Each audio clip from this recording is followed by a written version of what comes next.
তারেক রহমান মোনাজাত করলেন ভাষা শহীদদের শ্রদ্ধাঞ্জলি দিতে গিয়ে। এই মোনাজাত যেন বামপাড়ায় নাস্তিক পাড়ায় এক ঝড় তুলে দিয়েছে এবং বামপাড়া নাস্তিক পাড়ারা তারা বলছেন, আমরা কি এমন বাংলাদেশ চেয়েছিলাম? আসলেই তো আমরা কি এমন বাংলাদেশ চেয়েছিলাম যে বাংলাদেশে শিরিক বেদাত মুক্ত একজন প্রধানমন্ত্রী তিনি জাতির শ্রেষ্ঠ সন্তানদের জন্য দোয়া করবেন, মোনাজাত করবেন? হওয়া উচিত ছিল তো এমন। সেখানে গিয়ে ফুল দিবেন, শ্রদ্ধা জ্ঞাপন করবেন আর ভাববেন যে এই ফুল দিলেই মনে হয় কবরটা ফুল হয়ে যায়। আসলে একজন মুসলমান, একজন ইমানদার, একজন মুমিন কখনোই কবরের পাশে গিয়ে ফুল দিয়েই তার দায়িত্ব শেষ করতে পারে না, বরং মুমিন মুসলমান যারা তারা তার জন্য দোয়া করবে এবং এই দোয়াটাই হচ্ছে কবরবাসীর জন্য শ্রেষ্ঠতম নেয়ামত। অন্যদিকে আল্লাহ তাআলা কোরআন শরীফের ভিতরে বলেছেন, ওয়ালা তাকুলু লিমান ইউকতালু ফি সাবিলিল্লাহি আমওয়াত বাল আহইয়া ওয়ালাকিন লা তাশউরুন। আল্লাহ তাআলা বলছেন, যারা আমার দ্বীনের পথে, ইসলামের পথে, আমার রাস্তায় যারা জিহাদ করে শহীদ হয়, খবরদার তাদেরকে তোমরা মৃত্যু বলো না, তারা সকলেই জীবিত। অর্থাৎ আল্লাহ তাআলা তার রাস্তায় জিহাদের কথা বলেছেন। অন্যদিকে সাল্লাল্লাহু আলাইহি সাল্লাম তিনি বলেছেন, কেউ যদি একটি ভালো কাজকে প্রতিষ্ঠিত করতে গিয়ে, কেউ যদি উত্তম কাজকে প্রতিষ্ঠিত করতে গিয়ে সে যদি ইন্তেকাল করেন তাহলে তিনিও শহীদের মর্যাদা পাবেন।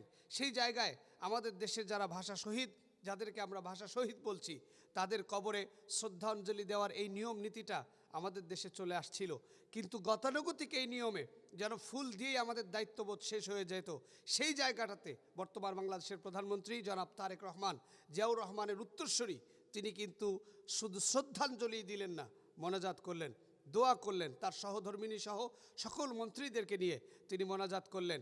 আর এই মোনাজাতটাই যেন কাল হয়ে দাঁড়িয়েছে নাস্তিক পাড়ায়। তারা বারবার বলছে, আমরা কি এমন বাংলাদেশ চেয়েছিলাম?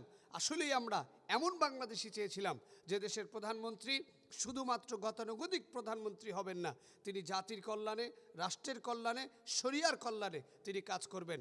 যেখানে ফুল দিলে শুধু সম্মান আর আত্মমর্যাদা বাড়ে, দোয়ার কোনো ফজিলত হয়নি, শহীদদের প্রতি সেই দোয়া করে, সেই স্মৃতিচারণ করে, মোনাজাত করে তারেক রহমান তিনি প্রমাণ করলেন যে তিনি জিয়াউর রহমানের সন্তান। আমরা বিশ্বাস করি যে ব্যক্তি ভালো কাজ করবে, যে ব্যক্তি দেশ ও জাতির কল্যাণে কাজ করবে, যেই ব্যক্তি রাষ্ট্রকে আগামী সুন্দর শ্রেষ্ঠ সার্বভৌমত্বের দিকে এগিয়ে নিয়ে যাবে, আমরা তার পক্ষে, তার জন্য কথা বলতে সবসময় প্রস্তুত। এই পর্যন্ত প্রধানমন্ত্রী যেভাবে কার্যক্রম পরিচালনা করছেন, তিনি যদি এটা কন্টিনিউস করেন, তিনি যদি এটা স্বাভাবিক রাখেন, তাহলে তার পিতা জিয়াউর রহমান সাহেবের কথা এদেশের মানুষ যেমন মনে রেখেছেন, তারেক রহমানের কথাও এদেশের মানুষ মনে রাখবেন। জিয়াউর রহমান সংবিধানে সংস্করণ করেছিলেন, বিসমিল্লাহ এনেছিলেন, আল্লাহর প্রতি আস্থা বিশ্বাস, সর্বশক্তির যেই বিষয়টি, আল্লাহ তাআলা যে সার্বভৌমত্বর একচ্ছত্র অধিপতি, একচ্ছত্র মালিক, সেই কথাটা তিনি সংবিধানে যুক্ত করেছিলেন।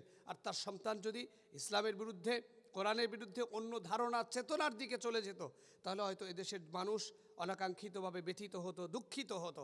কিন্তু সেই জায়গাটাতে আমরা দেখলাম এখন পর্যন্ত জনাব তারেক রহমান এদেশের প্রধানমন্ত্রী, তিনি দেশ ও জাতির কল্যাণে কাজ করছেন।